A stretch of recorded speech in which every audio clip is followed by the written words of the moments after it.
We need to meet the public in the communities that they live. We need to meet all people.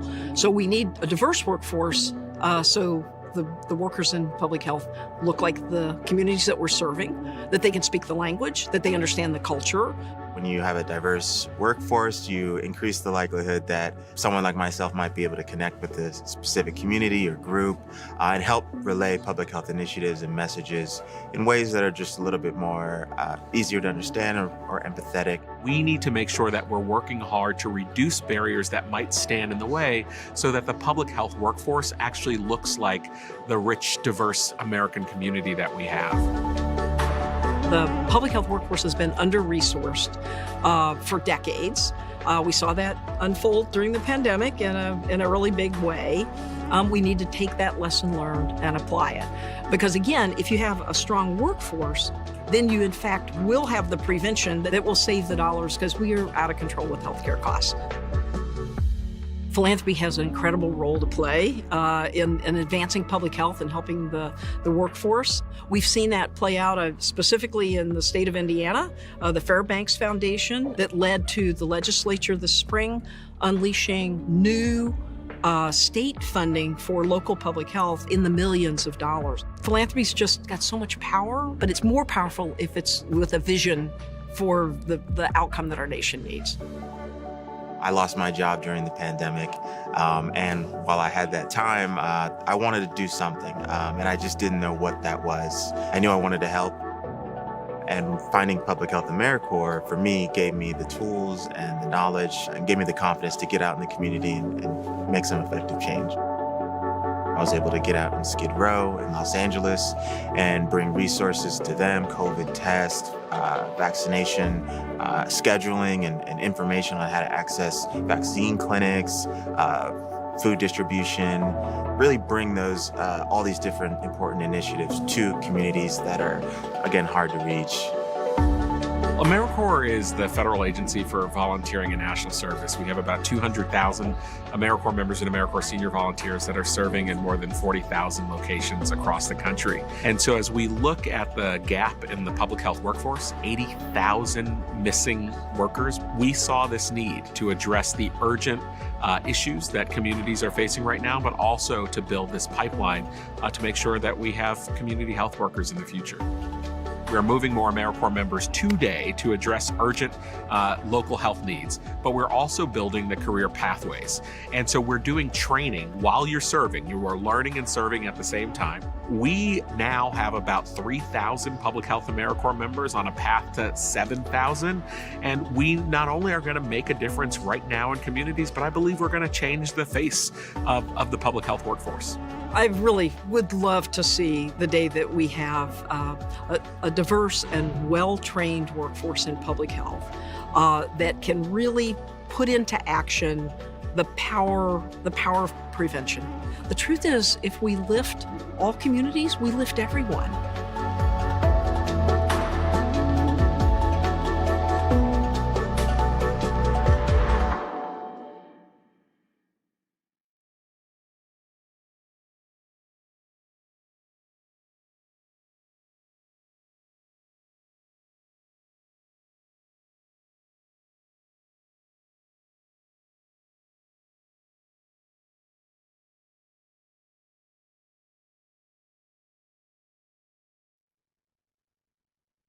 Good afternoon or good morning. Welcome to the Town Hall on New Approaches to Investing in the Next Generation of Public Health Leaders, hosted by the American Public Health Association with our colleagues from AmeriCorps, CDC, and the CDC Foundation. My name is Susan Poland. I'm with the American Public Health Association, and I will be your MC for this event. For those of you who would like some additional information, I am a middle-aged white woman with graying hair, wearing a purple polka dot shirt with a black sweater. And behind me, I have the APHA backdrop. Before we begin, I have a few housekeeping notes. This webinar is being recorded. Closed captioning is available by clicking CC at the bottom of your player. There's a chat feature to the right of the video player. We encourage you to introduce yourself and share your thoughts during the event. If you're an APHA member, perhaps include your lead profile. There will not be a live Q&A. We'll be following the chat and trying to answer some of the questions there rather than through the Q&A feature. So please do use the chat feature. I'd like to take a moment and acknowledge that we are gathered virtually today on the traditional land of the first peoples of the District of Columbia, the Piscataway, who inhabited the region between the Potomac and the Anacostia rivers.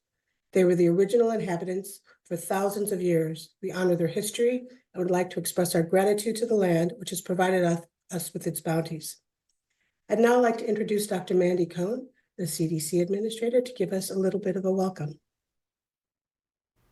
Hi, everyone. I'm Dr. Mandy Cohen, Director of the CDC, and I'd like to extend a warm welcome to everyone participating in today's APHA Virtual Public Health AmeriCorps Town Hall. We are excited to share how CDC and our partners are investing in the talented people who power our important mission to protect health and improve lives. We know that having talented, trusted, diverse team members are what enable state, tribal, local, and territorial public health agencies to provide essential services and to respond to health emergencies so communities can thrive. Through our Public Health Infrastructure Grant, we're taking a unique approach to building our foundational public health capacity, our people. And through innovative partnerships like the one CDC has with Public Health AmeriCorps, we are creating pathways to public health careers for people with diverse backgrounds and lived experience. You'll hear more today from incredible programs like Baltimore Corps, which is training health navigators, and a New York-based program where members serving federally qualified health centers provide care management health education services, fill service gaps, and increase access to care for community members. You'll also hear how these programs are building our public health workforce to better reflect communities they serve. I want to thank AmeriCorps for their partnership, and of course, I want to thank APHA, the Alliance for Disease Prevention and Response, and the CDC Foundation for their continued collaboration and support for investments in a public health workforce that protects and improves lives. Thank you for your service. Enjoy the program. And thank you, Dr. Cohen.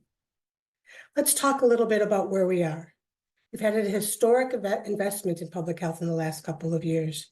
$2 billion in workforce funding to state and local governments through CDC, $3 billion to bolster state, local, and territorial public health departments' response to future pandemics. And this has led to the emergence of innovative solutions like Public Health AmeriCorps. It has allowed us to understand that we need to continue in this workforce diversification, and the programs have shown us that people from all ages, all over the country, all races, all genders are interested in public health. We need to continue to create a shared vision amongst our partners so that they can expand and continue to diversify public health. We are nothing without all of the people engaged, champions from all over the country. APHA really takes seriously its role as an advocate and enjoys and looks forward to continuing to work with our partners to assure that we are able to continue support for the public health infrastructure, and most importantly, the public health workforce. We are nothing without our people. I'd now like Dr. Judy Monroe to tell us a little bit about some of the work that the CDC Foundation is doing. Welcome to this important gathering about the future of the public health workforce. We appreciate your energy and ideas on how to strengthen the public health system. We're all happy to be on the other side of the COVID-19 emergency, which revealed structural deficiencies in the public health system. I'll discuss a few related to the workforce. One is an insufficient core of public health workers overall, as well as an insufficient number of diverse workers who are able to connect with their communities. Another is a lack of appreciation and funding, particularly at the local and state levels. As the independent nonprofit created by Congress to extend the work of CDC in public health, the CDC Foundation was called upon during the pandemic to quickly ramp up a surge staffing program to support understaffed and overwhelmed public health departments across the country. This staffing story has its origins back in 2018 in response to a rapid increase in opioid deaths. That's when the CDC Foundation placed nearly 100 staff in various jurisdictions to enhance capacity to fight the epidemic. Initially, the COVID-19 response was focused on contact tracing and case investigation. But as the pandemic progressed, we were able to increase through private and public funding the number of surge staff to around 4,200, as well as increase the scope. Even then, we realized we were introducing a new, younger, more diverse group to public health as a career. So we added some peer learning and guidance, which got a great response. When the pandemic funding ended, we pivoted and built a new program to help jurisdictions increase their capacity to help communities. This project now supports more than 530 field employees, helping health departments and doing amazing work on a wide variety of public health related issues. We're also involved in another important initiative, and that's supporting state and local governments as they create public health commissions to recommend and create programs that help their residents live their healthiest lives. Pioneer example of this work is Indiana, where I had previously served as State Health Commissioner. I was honored to serve as co-chair on the Governor's Public Health Commission, which brought together a wide variety of stakeholders around what the future of public health should look like in the state. And I'm excited, Indiana's legislature last year passed a $225 million bill to fund local public health initiatives. There's never been this big of an investment at the local level in Indiana. You'll hear more about Indiana's efforts later in the program from Pam Pontonis. And now we're working with Maryland's Association of County Health Officers to support the work groups of the Maryland Commission on Public Health, focused on the foundational capabilities of health departments. We also continue to support CDC's efforts to add to and strengthen the public health workforce. And as a part of that process, we're working with Public Health AmeriCorps as they recruit and educate the next generation of public health professionals, which is one of the reasons you're all here today. It's a fantastic program that's increasing the makeup of public health workforce to support the communities where AmeriCorps members grow up and live. This is the kind of innovative, forward-thinking approach that we'd love to see more of. Thanks to Dr. Mandy Cohen, CDC, APHA, Public Health AmeriCorps, and our other partners for arranging this important gathering.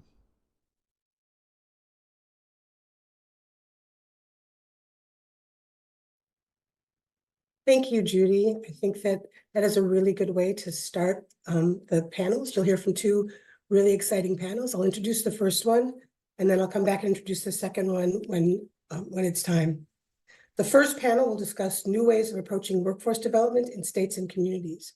It'll be moderated by AJ Perlman, who's the director of Public Health AmeriCorps. So if you want to hear about AmeriCorps, AJ is the person to give you that information. Excuse me. In addition, Orlando Roboretto is the Senior Director of Service Programs for the Community Healthcare Associations of New York State, known as the Chicanis, and Brandy Roberts, Dr. Brandy Roberts, is a Senior Director of Community and Service Learning at Baltimore Corps. So AJ, I turn it over to you. Thanks so much, Susan. I'm thrilled to be here. Appreciate APHA hosting this event. For 30 years now, AmeriCorps members have been serving in communities across the country, addressing our nation's most urgent issues. And in 2022, CDC and AmeriCorps partnered to create Public Health AmeriCorps with the intent to infuse capacity into local public health settings, providing people power at a time of great need. As Dr. Cohen said, through this program, we are creating pathways to good public health jobs for people with diverse backgrounds and lived experiences, rebuilding our public health workforce with greater representation from the communities it serves. Community and national service programs like Public Health AmeriCorps can help fill the public health workforce gap and can help advance equity in our workforce, our public health systems, and our communities.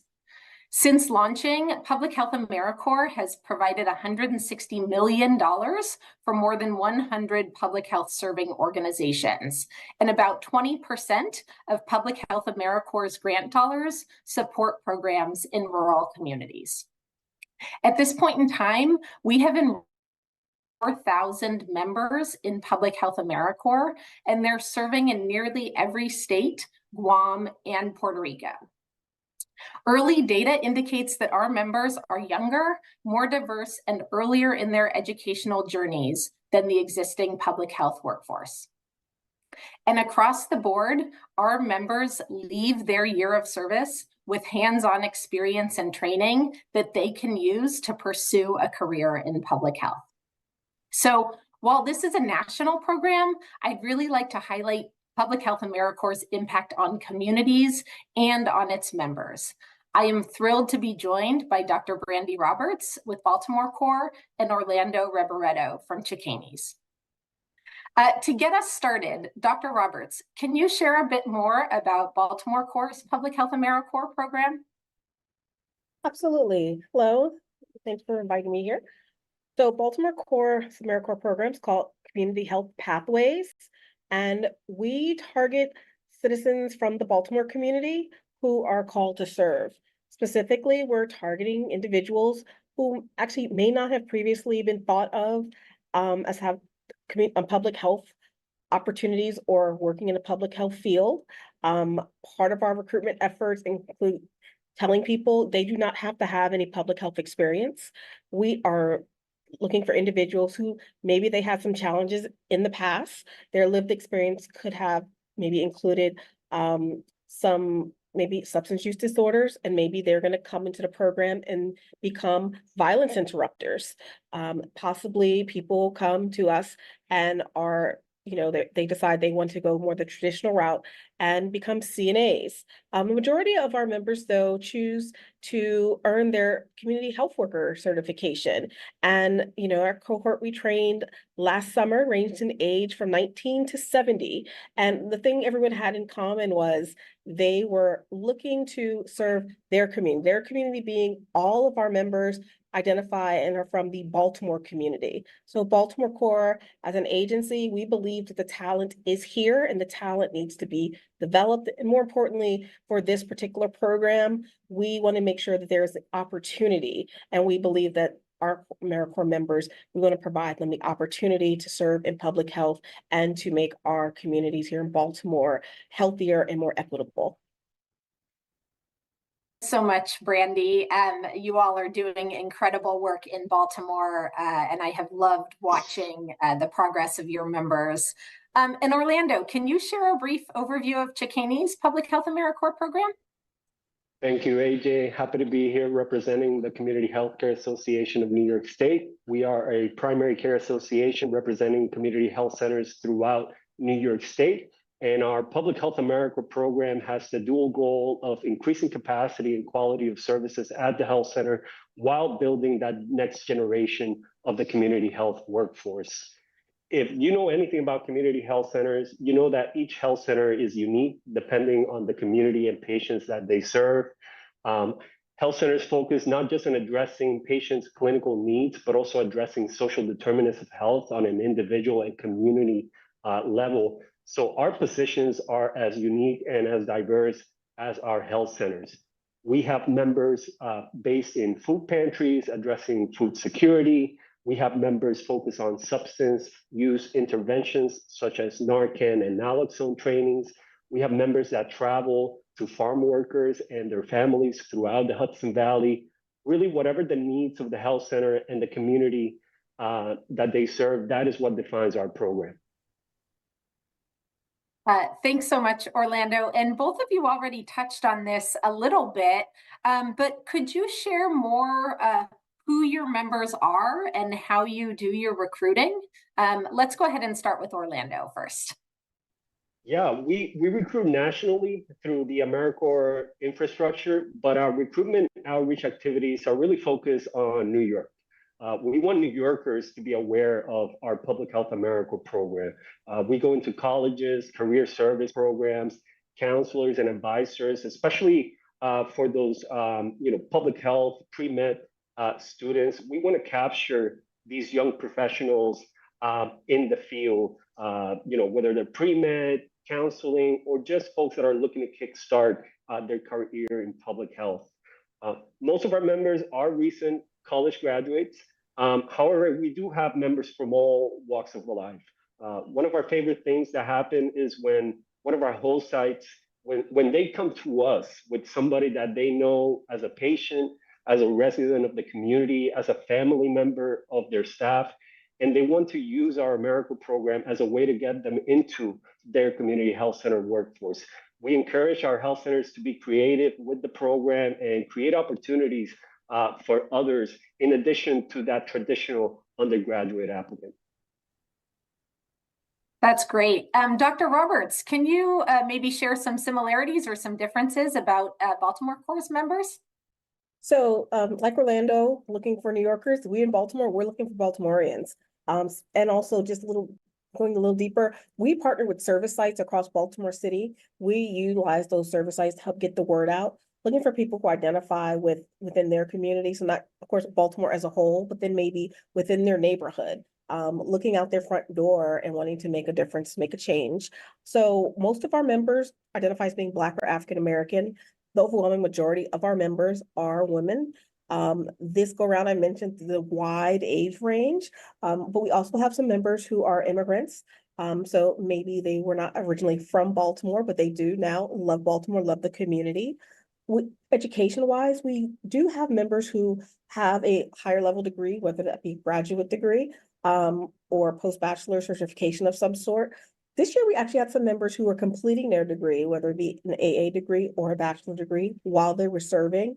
But the majority of our members have that high school diploma, GED minimum requirement, and are in part serving and looking for that as a way for them to then continue their education on. So that kind of the makeup of our AmeriCorps members as whole. And we too recruit from colleges, being community colleges and other programs, as well as traditional four-year colleges and universities. But our largest recruitment efforts are coming from word of mouth. That's great. So in addition to the on-the-ground experience that Public Health AmeriCorps members receive, members also get a living allowance or stipend through their experience. They complete a Foundations of Public Health training course that has been developed by the CDC, and they get to participate in networking and receive opportunities to attend in-person conferences and trainings. Also, when members complete their service term, they receive an education award that can be used to either repay student loans if they already have them, or can be put towards future education costs. In addition to what the program overall provides, can you maybe share a little bit more about what your members receive from your programs in terms of training, certifications, and professional development? And Dr. Roberts, I'll go to you first. In addition to the pre-service and the trainings that AJ just mentioned, our members are receiving some they'll receive CPR training depending on their service site, Narcan training, mental health first aid, both for youth and adults, and trauma training, trauma-informed training. But in addition to that, we bring our members on in a cohort model, so they get that peer-to-peer support throughout the year. And then again, that kind of site training and that site support and mentorship. We provide some training and support to our service site partners or the site staff that will be supervising AmeriCorps members. So they're getting that professional development as they go through that year in their journey. But we do work with our site partners, try to instill in them that this is really a program, this is a unique experience. We understand that AmeriCorps members, yes, they are adults, but we want them to have with us at 11 months marriage, they're not going to get anywhere else. So they come out the other side with a certain set of skills, but also really feeling that they're equipped to then go out in the world and apply those skills just right off the bat. Awesome. Orlando, I know that you have some similar professional development opportunities for your members. Could you talk a little bit more about that? Yeah, I want to echo everything that Dr. Roberts said. Our program is very similar in that we try to expose our members to as much as we can during their year of service, even things that aren't necessarily directly related to the service that they are doing, because we just want to take full advantage of having them with us as an opportunity to instill the values of community health. We also take full advantage of all the resources and collaborating partners with Public Health AmeriCorps. We have a very active commission here in New York State.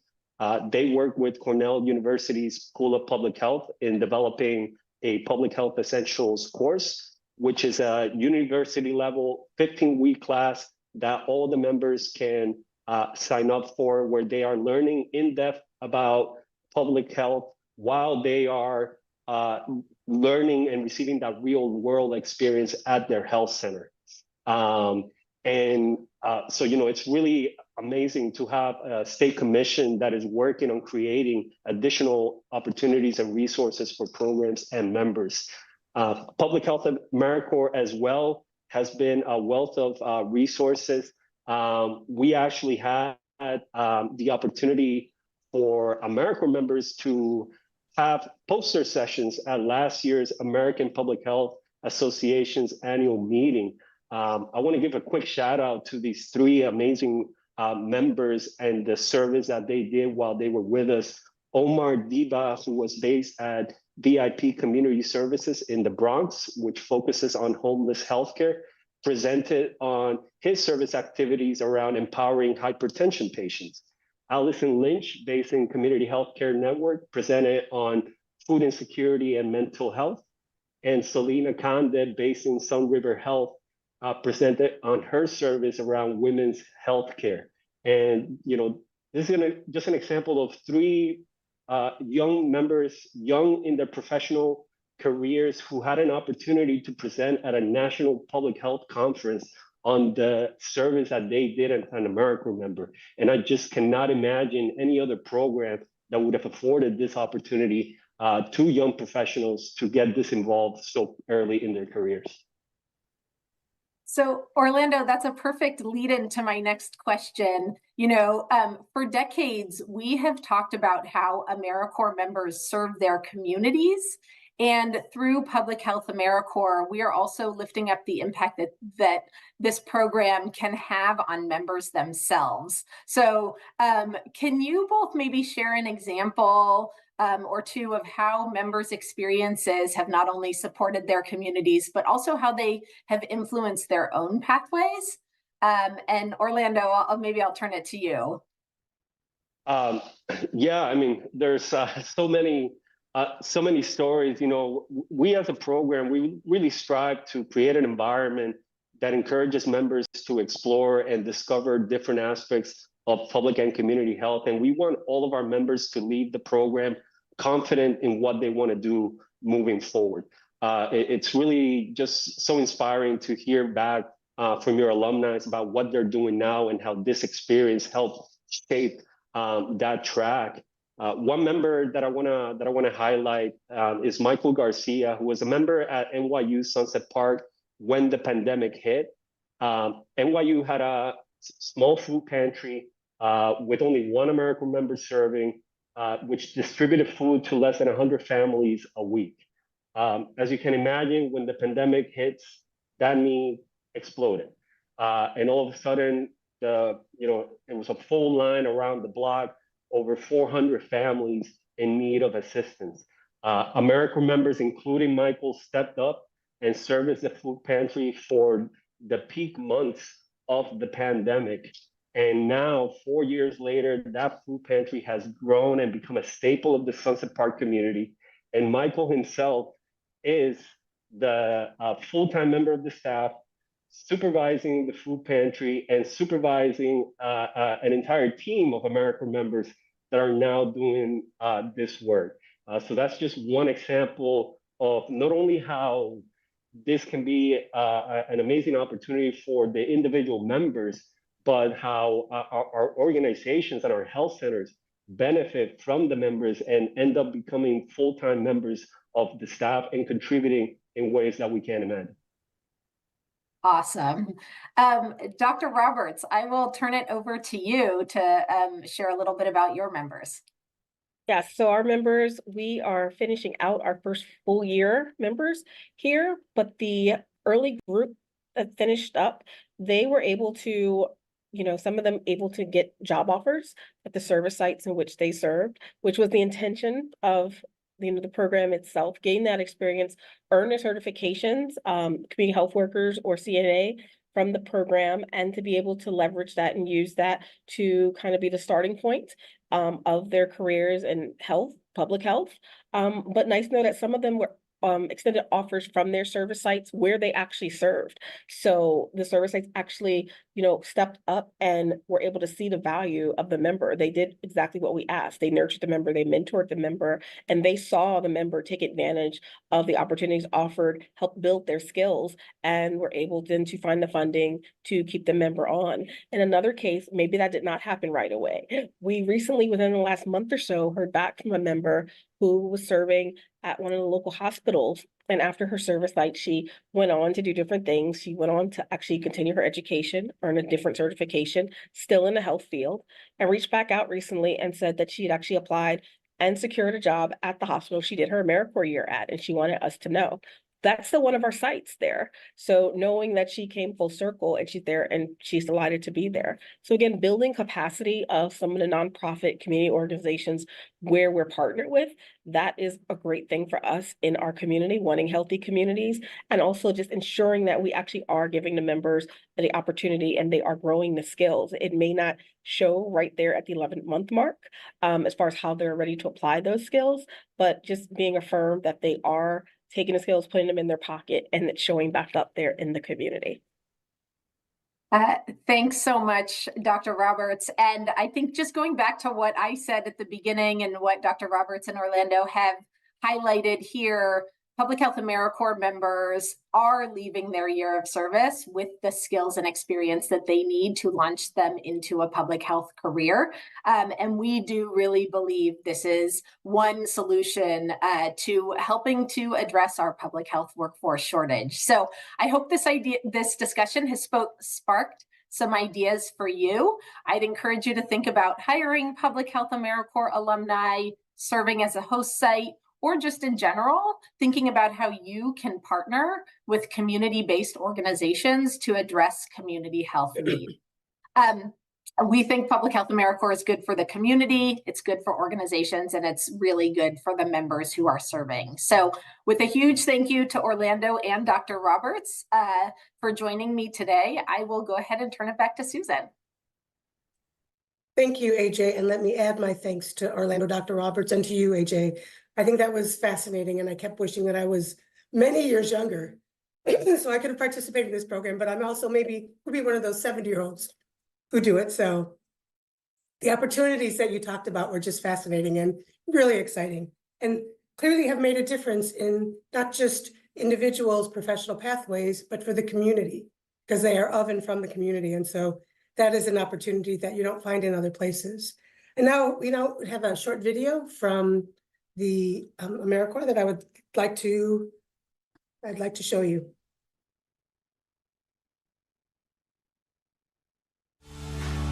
In our study, we found that between 2017 and 2021, we lost 50% of the public health workforce. And it means that our nation's safety, security, and economic prosperity is at risk. By coming together, we are using national service as a training ground for individuals who want to pursue careers in public health. So the biggest challenge is how do we continue to support a public health infrastructure that's experienced decades of underinvestments with one-time funding. What's fascinating about this program is that it's the first of its kind where we're actually able to attract people who otherwise may not have been interested in careers in public health. So knowing that you're bringing AmeriCorps members into communities with that lens of health equity and social justice, but creating this movement of health equity across the nation.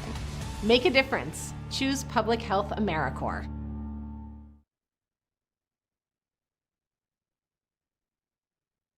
So the Public Health AmeriCorps program has taught us several invaluable lessons and tools. Those tangible trainings, while supporting and cultivating public health champions in communities, are an invaluable resource to the individuals who are going through it and to the community. It shows that we need to continue to identify ways to engage those starting out in their career and support those who are deciding that they might want to change careers. So what do we need to think about moving forward? Billions of dollars were infused into the system in reaction to COVID, and federal legislation such as ARPA and the Public Health Infrastructure Grant, but we're not going to continue to see this level of funding. These innovative models need to continue. They've taught us how to expand and diversify our workforce, so there's still critical components. We need to continue to bring new people from the community, of the community, back to their communities with the skills and training that'll make a difference. We need to think forward to be prepared for emerging issues. 4.5 years ago, nobody knew COVID was coming. We don't know what's on the horizon. We need to be prepared, and Public Health AmeriCorps is a critical component to help us do that. I'd now like to turn to our second panel, who will lead us through an exploration of what happens next and how to build upon the lessons learned from workforce innovations. Our moderator will be Dr. Andrea Young, who's the Acting Director of the Division of Workforce Development, CDC Public Health Infrastructure Center. Dr. Nadine Gracia, who's the President and CEO of Trust for America's Health, and Pam Pentone, who is the Deputy Health Commissioner of Local Health Services in the Indiana Department of Health. We'll talk a little bit about what Judy Monroe told us at the beginning with the work that's going on in Indiana. So Dr. Young, I turn it to you. Thank you, Susan. So now, as Susan said, we are going to shift our focus to what is next, and sustainability is key. Public Health AmeriCorps and CDC's Public Health Infrastructure Grant are innovative programs that are working to expand and diversify the public health workforce. And so the funding approach for the Public Health Infrastructure Grant offers some stability and serves as a potential model for ongoing future investments. Some key characteristics of this grant, which are relevant to today's discussion, include the grant provided 5-year funding upfront. This expanded period of performance provided recipients with more certainty than is typical. It also directly funded more local health departments than usual, and it used a funding formula that wove in corrections for community need and disparities. And then finally, the grant strategy is also highly flexible. So there were relatively few requirements, and this gives recipients the control they need to direct the funds where they need them most. And we see evaluation as a key ingredient for sustainability, and that is building the evidence base for the effectiveness of this type of grant and evidence of what works to recruit, train, and retain the public health workforce. This evidence makes the case for these types of grant programs in the future and informs public health practice. For example, 71% of the public health infrastructure grant recipients are implementing workforce retention activities, like expanding wellness programs, wellness days, providing incentives like bonuses and stipends to their employees, and engaging the employees more and providing feedback loops for staff to be involved in the workforce. So evaluation of these types of activities offers an opportunity to us to identify and disseminate promising practices, learn and improve our workforce retention efforts overall. And as AJ mentioned in the panel, the Public Health AmeriCorps, with its more than 4,000 members, is a unique partnership between CDC and AmeriCorps. This program is filling an important gap in the federal public health workforce strategy.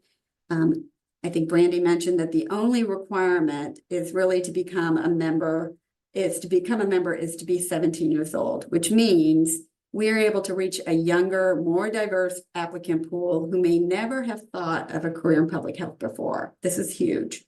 This complements CDC's other workforce programs, which tend to focus on pathways for individuals who already have undergraduate degrees or graduate degrees in hand. And with the vast network of community-based organizations serving as Public Health AmeriCorps grantees, like we just heard, we are able to grow the public health workforce at the community level, which is so essential to representation. Similarly, almost half of the public health infrastructure grant recipients are using their funds to develop pathways for future public health professionals. And like Public Health AmeriCorps, these efforts often include cultivating partnerships with community-based organizations, as well as outreach to community colleges, high schools, historically Black colleges and universities, and many other types of organizations. Both of these programs planted the seeds, and now the question is how to continue this good work. And more specifically, how do we retain the workforce built through these important programs? To help us tackle and think about these questions, we have Nadine Gracia, President and CEO of Trust for America's Health. I'll turn it over to Nadine. Great. Thanks so much, Andrea. Greetings, everyone. It's such a pleasure to be with you for such an important discussion. As Andrea stated, my name is Nadine Gracia, and I'm the president and CEO of Trust for America's Health. We're commonly known as TIFA. We're a nonprofit, nonpartisan public health policy, research, and advocacy organization that is headquartered in Washington, D.C. And our mission is to promote optimal health for every person and community. And we really envision a nation where prevention and health equity are foundational to policymaking at all levels of society. I'll say that we really work to advance evidence-based policies that'll help strengthen the public health system, and that's at the federal level, across states, and in local communities. And in many of the reports that we issue as an organization, our research has shown, and you know this from what you do, that the public health workforce truly is critical to our nation's health, security, and well-being. Yet, as we're all aware, and as you've heard throughout today's town hall, health departments, public health organizations are understaffed across the country. And I think what the panelists have done such a wonderful job today of illustrating is just so clearly the impact that investments in public health workforce programs can have in every community. Now, that's in addition to protecting health and saving lives in emergencies. A standing public health workforce can help reduce illness, reduce injury, as well as reduce healthcare costs and health disparities. They can help build bridges, and you heard the excellent examples in the previous panel between healthcare and social services, community-based organizations, and other sectors, and really identify the populations, the communities that are most in need of these connections that far too often have been either marginalized or neglected or overlooked. Now, I want to preview for you that tomorrow on March 14th, we are going to be releasing our annual Ready or Not report, which for the past 2 decades has tracked our nation's progress in building readiness for public health emergencies. And we argue in that report that workforce investments, and that includes growing and building the capacity and improving the diversity of the workforce, such that the workforce truly represents and reflects the community that it serves and brings the lived experience that helps to better meet the assets. That will all help with emergency readiness. And public health emergencies clearly illustrate the harm when we don't have staff that are trained and in place ahead of time, and that has earned the trust of the community that it serves. The saying goes that we shouldn't be exchanging business cards the day that an emergency breaks out. Yet, unfortunately, we really continue to see what we call this kind of boom and bust cycle of public health funding, and it threatens both the recruitment and the retention of skilled public health workers. It's impossible for health departments and community-based organizations to hire and retain workers when they're only receiving short-term funding. That emergency funding in crises is really important, but we need long-term sustained funding. There's often a lag between the time when a health department or community organization is able to get the additional workers that they need and when they actually receive the emergency dollars. So this type of a mismatch really needs to be addressed with more sustainable resources. And at the same time, we've already seen, unfortunately, that Congress has taken back or rescinded some of the funding that's been appropriated through the COVID-19 response bills that was really intended to shore up the public health workforce. We've seen legislation that would cut, for example, the Prevention and Public Health Fund, which is a mandatory source of money that supports a number of chronic and infectious disease programs across CDC and other agencies. And we've also seen proposals that would cut CDC funding through this year's appropriations bill. So there is still much more work to be done.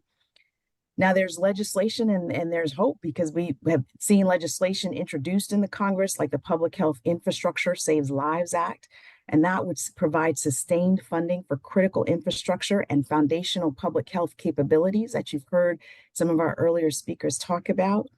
And we need to also support CDC's overall budget so that workforce programs can truly build capacity, especially in communities and areas that have been under-resourced and have not been invested in addition to supporting workforce and infrastructure programs that we've heard about today. Another example of a program that could help with the recruitment of personnel, especially in particular to governmental public health roles, is the Public Health Workforce Loan Repayment Program. Now, this policy was recently authorized by Congress, but now they need to provide the funding to make it effective. Governmental public health departments are unfortunately competing. They compete with the private sector, such as in nursing and informatics. So loan repayment truly can be such an important way to develop the pathways and the opportunities for the public health workforce. Likely many of you have seen earlier this week that the president's fiscal year 2025 budget request was released, and it outlines the administration's funding priorities. And there are investments that are being requested in terms of continued funding for public health infrastructure. But there are also budget caps that are in place due to the Fiscal Responsibility Act that it would make very difficult to adequately fund public health programs, including effective, proven programs that we know work. The budget request proposes flat funding for most CDC programs, including the public health workforce and public health infrastructure. And while it's important to maintain those programs, we know we want to also see that funding increase over time. And there's some small proposals as well with regards to small increases for data modernization. That's why it's so critical for our audience to tell our story. All of us really have a role to play with regards to educating members of Congress, state and local lawmakers, and other policymakers about the importance of sustained investment in public health workforce and infrastructure. And so my take-home message to you is that all of us should be continuing to tell the story of public health. We really have to make sure that policymakers understand how critical public health and the public health workforce is in their communities, and how increased and sustained investment in the public health infrastructure and workforce is imperative for the health, the well-being, and security of our nation. For truly, if the U.S. is going to be a resilient, thriving, and prosperous nation where every person has the opportunity to reach their full potential for health, we cannot turn back on the support for the public health workforce and the innovation that you are already hearing about and the impact that's already being made in communities across the country. So I thank you, and I thank you for all that you have done and continue to do to promote and protect the health of communities all across the country. Thank you, Andrea. I'll turn it back over to you. All right, thank you, Nadine. And now we're going to hear from Pam Pontones, the Deputy Health Commissioner for Local Health Services for Indiana State Health Department.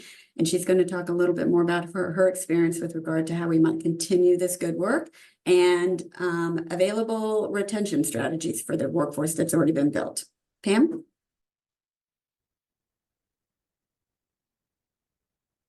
Pleasure to be with all of you this afternoon. I'm Pam Pontones. I'm the Deputy Health Commissioner of Local Health Services at the Indiana Department of Health in Indianapolis.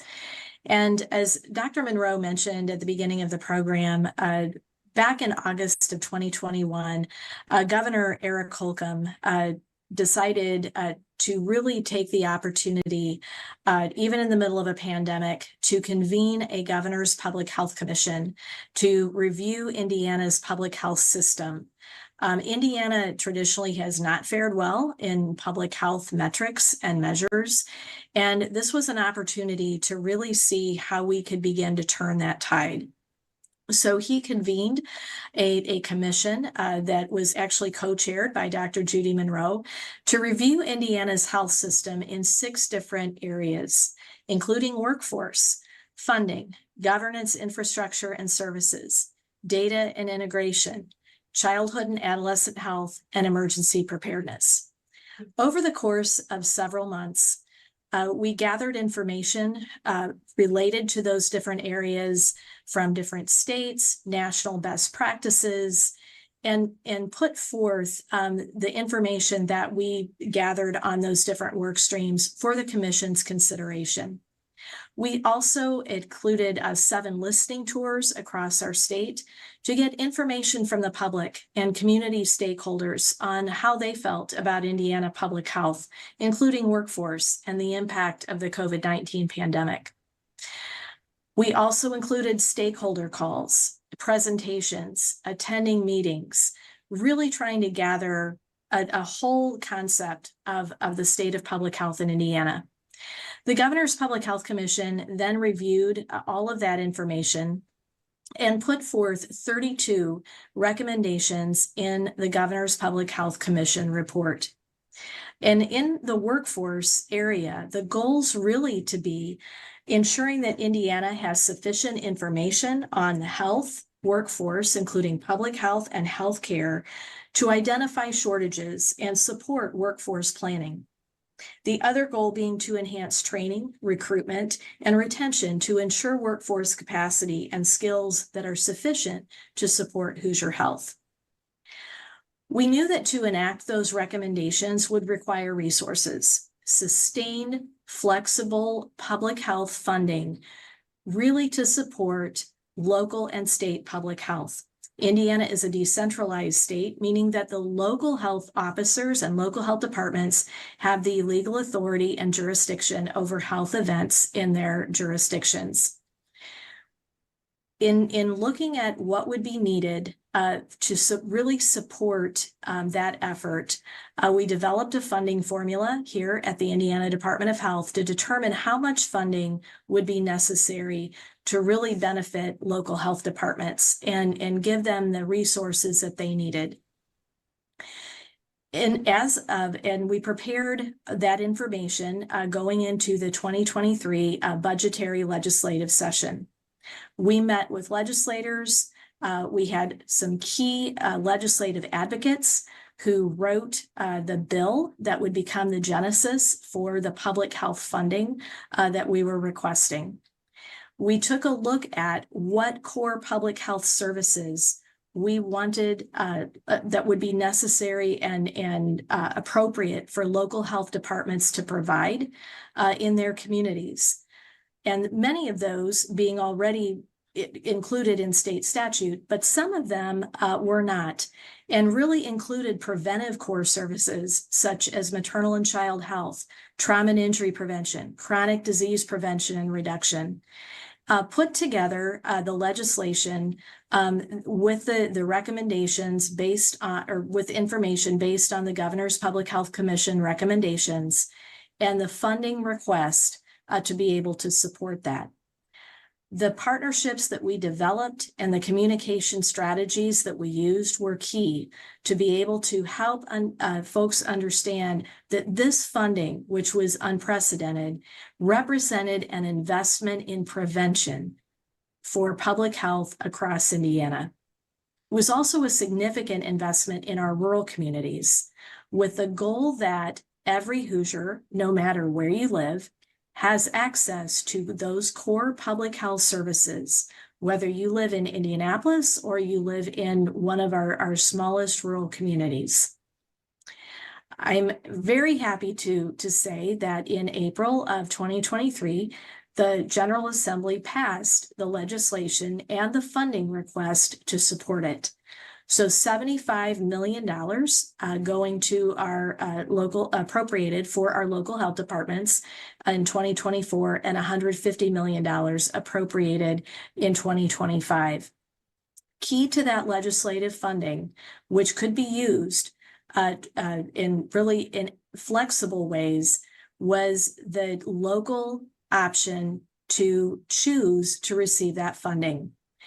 All of this is the decision-making and the planning is maintained at the local level, because we know that local health departments and their community partners know best of what gaps and what needs exist and the programming that would be most useful to address those. So counties were given the option to choose that funding, and the funding itself is very flexible, with the only provision being that it be used to support core public health service delivery.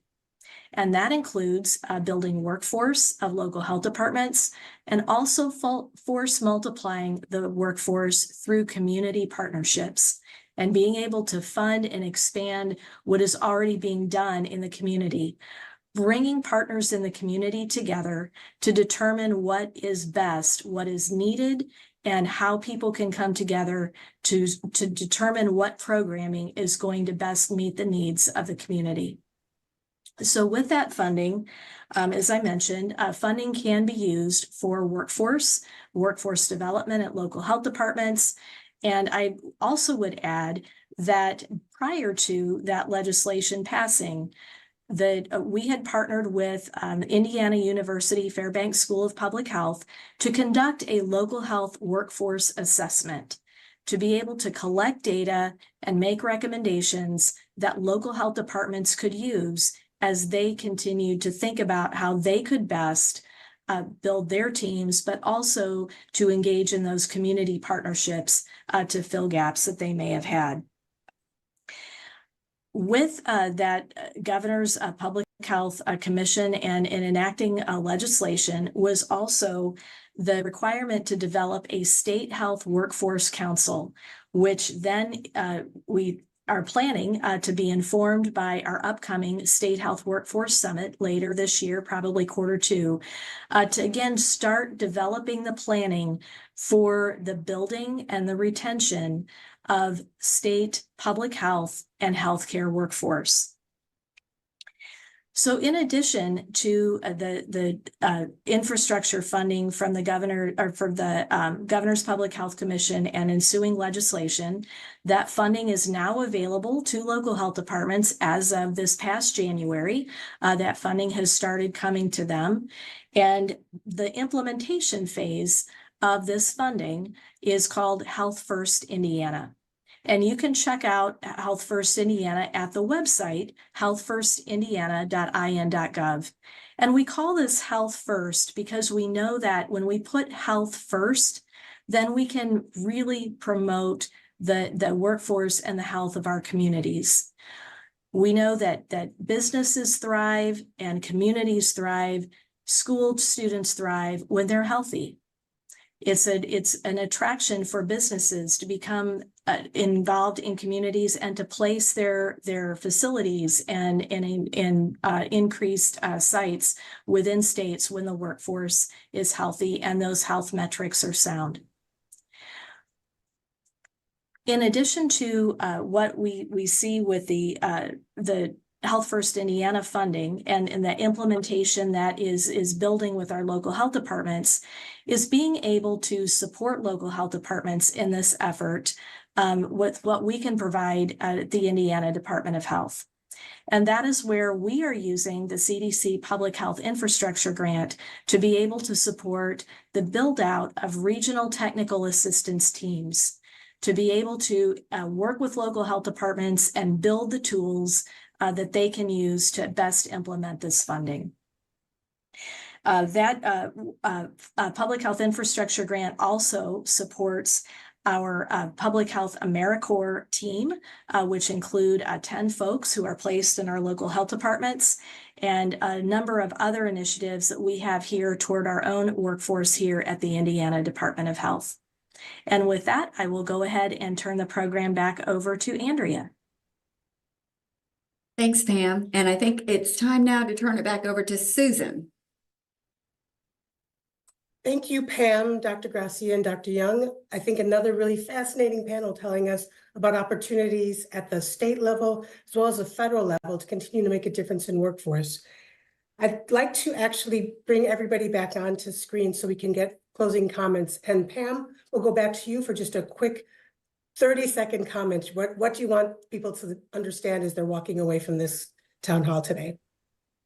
Thank you, Susan. And similar to what Nadine mentioned, the key to sustainability and longevity of funding, and I think just knowing what is working, is sharing success stories at all levels, both at the federal level, the state level, and the local level, as we continue to use resources like the CDC Public Health Infrastructure Grant, and then the state funding appropriation that we have to really ensure that sustainability of funding and that it being put to good use. Accountability and transparency and return on investment, showing the impact of that funding, is absolutely critical to maintaining those resources and continuing to grow, to do what's best for expanding our public health workforce.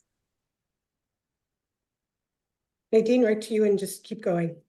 Great. I echo what Pam shared with regards to that take-home message, is really the importance of sharing your story, really helping policymakers to understand the impact, the importance of the work, how vital it is to the health and well-being of your communities, that there is certainly improvements in health that we see, reductions in health disparities so that we can truly achieve health equity in our communities and as a nation, as well as reduce healthcare costs, and to know that regularly meeting with and building those relationships with policymakers to talk about the importance of that increased, sustained, and flexible funding to support the public health workforce is a well-needed investment. And I will echo what Nadine and Pam said, totally agree, and add to innovative partnerships such as the Public Health AmeriCorps are critical to public health workforce solutions today and in the future, and that there just can't be one entity responsible. It really requires federal, state, tribal, local, territorial, community-based, private and public solutions. And with that, I think I'm turning it over to Brandy. Okay, thank you. Again, what everyone else says. And also, I think it's important that we keep thinking differently about opportunities, creating different and varied opportunities for people, regardless of their lived experience and background. If everyone is part of the community, then I think everyone should have some type of opportunity to keep our communities healthier and more equitable. So with that, I'll turn it over to, I believe, Orlando. Thank you, Dr. Roberts. Echo what everyone has said. You know, it's crucial that we continue to invest in programs and opportunities that are purposefully designed to address current and future public health workforce needs. There's a role for everyone in public health, and programs like AmeriCorps create pathways where people of all backgrounds can discover what that role is. It may be becoming a doctor or a nurse, for some, but that's not for everyone. And positive impact can come from simply talking to people and being present in the community. With that, I turn it over to AJ. Thanks, Orlando. And you took the words right out of my mouth with there's a role for everyone to play in public health. And we really think there's just incredible value in bridging national service, public health, and workforce development to address our ongoing challenges. But don't listen to me. I always love it when our members are the ones telling their stories. So I'm gonna turn it over to Jaden to tell his story.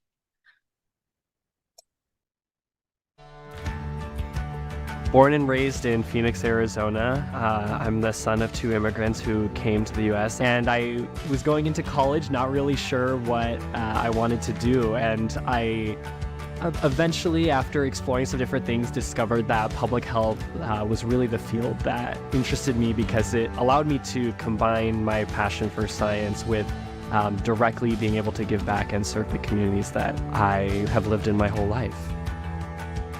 Being a part of AmeriCorps not only has really supplemented my education, I would highly recommend being a part of this really valuable and inspiring community. Make a difference, choose Public Health AmeriCorps. I want to thank every single one of our panelists. I think that the lessons that we learned, the information that we received is invaluable. And I want to leave all of you with both a thank you as well as a call to action. You heard Public Health AmeriCorps is of the community and for the community. You've heard that the workforce is critical to improving the long-term health of communities. So join us in advocating in any way that you're comfortable. At the state level, Indiana is a great example of what can happen. We know that there are pieces of legislation at the federal level. APHA has an annual advocacy activity called Speak for Health.